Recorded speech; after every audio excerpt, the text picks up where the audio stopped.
Joan of Arc. Joan of Arc, born around 1412 in the village of Domrémy, France, is one of history's most iconic figures.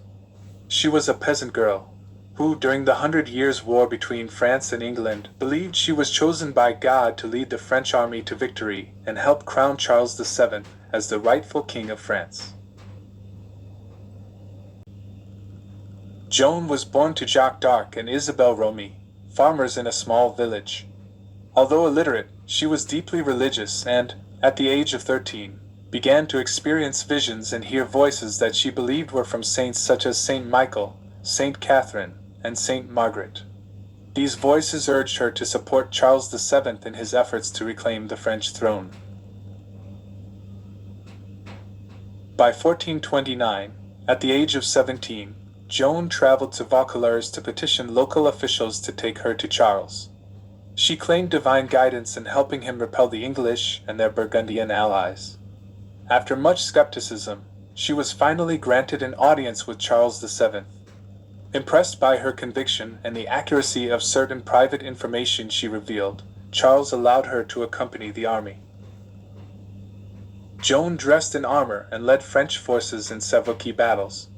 Her most notable victory came in May 1429, when she lifted the siege of Orléans, a turning point in the war. Her leadership and inspirational presence bolstered French morale, and by July 1429, Charles VII was crowned king at Reims Cathedral, with Joan at his side.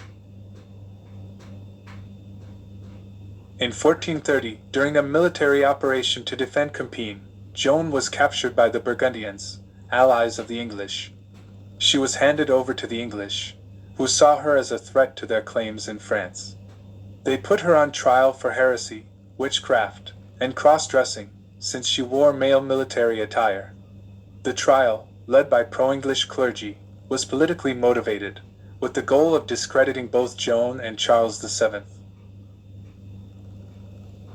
Despite her strong defense, Joan was convicted of heresy and sentenced to death. On May 30, 1431, at the age of 19, she was burned at the stake in Rouen, Normandy. Her last words were reportedly, "Jesus, Jesus, Jesus." 25 years after her death, in 1456, a retrial ordered by Pope Calixtus III overturned the original verdict, declaring Joan innocent and a martyr. Over time, her legacy as a symbol of French unity and resistance against foreign domination grew. In 1920, nearly 500 years after her death, she was canonized as a saint by the Roman Catholic Church. Joan of Arc is remembered as a national heroine of France, a symbol of courage and faith, and one of the most remarkable women in history. She has inspired countless works of art, literature, and films, and remains a figure of enduring fascination and admiration.